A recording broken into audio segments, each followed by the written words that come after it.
الحمد لله رب العالمين.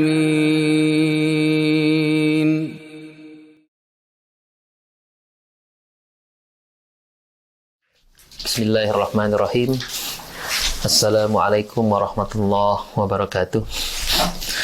Alhamdulillahi rabbil alamin. Alhamdulillahilladzi faddalana ala katsirin min ibadihil mu'minin. Ashhadu an la ilaha illallah wa ashhadu anna Muhammadan abduhu wa rasuluh. Allahumma salli ala sayyidina wa syafi'ina wa habibina wa maulana Muhammad wa ala alihi wa ashabihi wa man tabi'ahum bi ihsanin ila yaumiddin. Qala Allah Ta'ala fil kitabil karim ba'da a'udzu billahi minasy syaithanir rajim. Fa'aqim wajhaka lid-dini hanifa fitratallahi allati fataran nasa 'alaiha la tabdila li khalqillah zalika ad-dinul qayyim walakinna aktsaran nasi la ya'lamun. Alhamdulillah, pemirsa hadirin rahimani wa rahimakumullah. Alhamdulillah, kita bersyukur kepada Allah Subhanahu wa taala senantiasa diberikan kekuatan, kesehatan di dalam menjalani ibadah dan ketaatan kepada Allah Subhanahu wa taala, khususnya di bulan Ramadan yang mulia ini. Salam dan salawat senantiasa tercurahkan kepada junjungan kita Nabiullah Muhammad sallallahu alaihi wasallam, di mana tentu kenikmatan iman, kenikmatan Islam bisa kita raih, bisa kita rasakan berkat daripada perjuangan beliau 14 abad yang silam. Alhamdulillah, salah satu kenikmatan yang harus kita syukuri dan bahkan merupakan kenikmatan terbesar dari Allah Subhanahu wa taala adalah kenikmatan iman, kenikmatan Islam. Sehingga kenikmatan itulah yang harus senantiasa kita jaga selama hidup kita, dan bentuk menjaganya adalah dengan mengisi hari-hari kita, waktu-waktu kita dalam rangka ibadah kepada Allah Subhanahu wa taala. Kita sadari bahwa hidup kita di dunia ini sangat singkat dan masa setelah kematian itu masih panjang, dan yang menjaga kita setelah kematian kita tidak ada yang lain kecuali adalah amal-amal ibadah kita, kesolehan kita, solat-solat kita, puasa Ramadan kita, dan itulah yang kelak yang akan menjaga kita dan mengantarkan kita kepada Allah Subhanahu wa taala. Wa may yarju liqa'a rabbih falyamal amalan salihan wa la yusyrik bi ibadati rabbih ahada.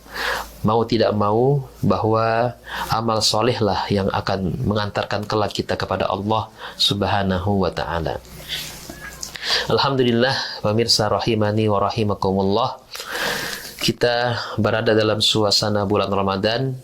Bulan ini adalah bulan yang mulia, yang penuh dengan rahmat, keberkahan, bulan ampunan, dan juga bulan inilah yang akan mampu mengantarkan kita menjadi orang-orang yang muttaqin. Dan diharapkan kepada kita bisa memaksimalkan waktu yang ada betul-betul dalam rangka ibadah kepada Allah Subhanahu wa taala. Kalau kita lihat rangkaian yang ada dalam rukun sebagai seorang muslim, dari bersyahadat, kemudian melaksanakan ibadah sholat wajib 5 waktu, kemudian melaksanakan sholat, kemudian berzakat, dan melaksanakan ibadah haji, dari rukun yang pertama sampai rukun yang kelima, itu semua adalah rangkaian ibadah kepada Allah Subhanahu wa ta'ala. Yang pertama, syahadat itu harus dikuatkan di dalam hati kita, dan ketika kita melaksanakan sholat pun, sholat kita tidak menjadi sempurna, tidak menjadi sah sholat kita ketika kita tidak mengucapkan kalimat 2 syahadat. Kemudian di dalam setelah kita bersyahadat, setelah kita kuatkan syahadat kita, maka kita melaksanakan ibadah sholat. Ibadah sholat merupakan rukun yang utama sebagai seorang muslim. Ada rukun sebagai seorang yang Islam, ada rukun sebagai seorang muslim. Rukun Islam ada 5. Rukun sebagai seorang muslim itu ada 2, yakni syahadat dan sholat. Karena sholat itu tidak mungkin bisa kita tinggalkan selama kita masih bisa melaksanakannya, terkecuali dalam keadaan kita tidak sadar, dalam keadaan kita situasi mungkin mengalami sakit jiwa, maka seseorang bisa meninggalkan ibadah sholat. Akan tetapi sholat ketika dia ditinggalkan, maka dia kemudian harus diqadha, harus diganti. Begitu pula dengan ibadah puasa. Bedanya dengan ibadah puasa, kalau puasa itu bagi orang-orang tertentu bisa diganti dengan fidyah.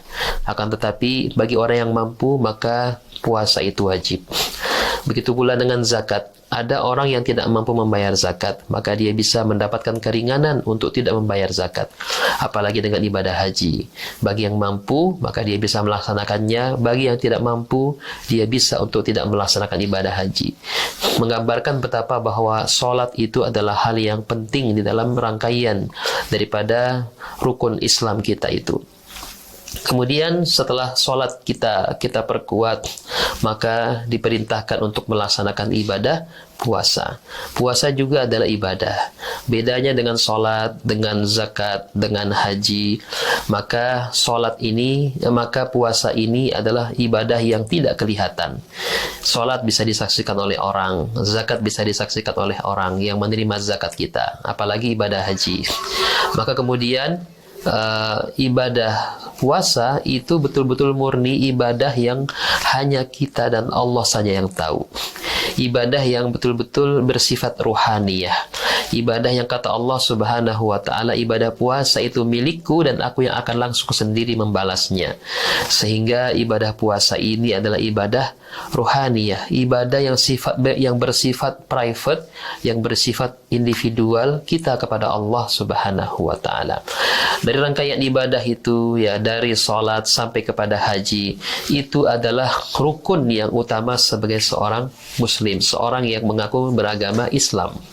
Makanya semua ibadah ini mestinya mengantarkan kita menjadi orang-orang yang kembali kepada fitrah. Fa'akim wajhaka lid-din hanifa. Wajahkanlah wajahmu kepada agama yang lurus. Fitratallahi fataran nasa 'alaiha. Fitrah Allah dan fitrah umat manusia seluruhnya. La tabdila li khalqillah. Tidak ada perubahan di dalam ciptaan Allah Subhanahu wa ta'ala. Walakin aksaran nasi la ya'lamun. Akan tetapi kebanyakan manusia itu tidak menyadarinya, tidak mengetahuinya. Sehingga ibadah puasa itu sejatinya adalah dalam rangka mengantarkan kita kembali kepada fitrah kita, kembali kepada fitrah kita sebagai hamba Allah Subhanahu wa ta'ala. Wa ma khalaqtul jinna wal insa illa liya'budun. Dan tidaklah Allah Subhanahu wa ta'ala menciptakan jin dan manusia kecuali semata-mata untuk beribadah kepadaku. Inilah fitrah kita. Sehingga diharapkan di bulan Ramadan ini kita kembali kepada fitrah kita sebagai hamba Allah Subhanahu wa ta'ala. Karena kebanyakan manusia lupa, lalai terhadap jati dirinya, lupa terhadap fitrahnya sebagai hamba Allah Subhanahu wa ta'ala. Makanya kemudian di ujung daripada ibadah Ramadan kita melaksanakan namanya sholat Idul Fitri, satu perayaan, satu bentuk kesyukuran bahwa kita telah kembali kepada jiwa kita yang fitri, kepada jati diri kita yang fitri, yakni sebagai hamba Allah Subhanahu wa ta'ala. Barangkali demikian yang bisa kami sampaikan, kurang lebihnya kami mohon maaf. Subhanaka la ilma lana illa ma 'allamtana innaka antal alimul hakim. Assalamu alaikum warahmatullahi wabarakatuh.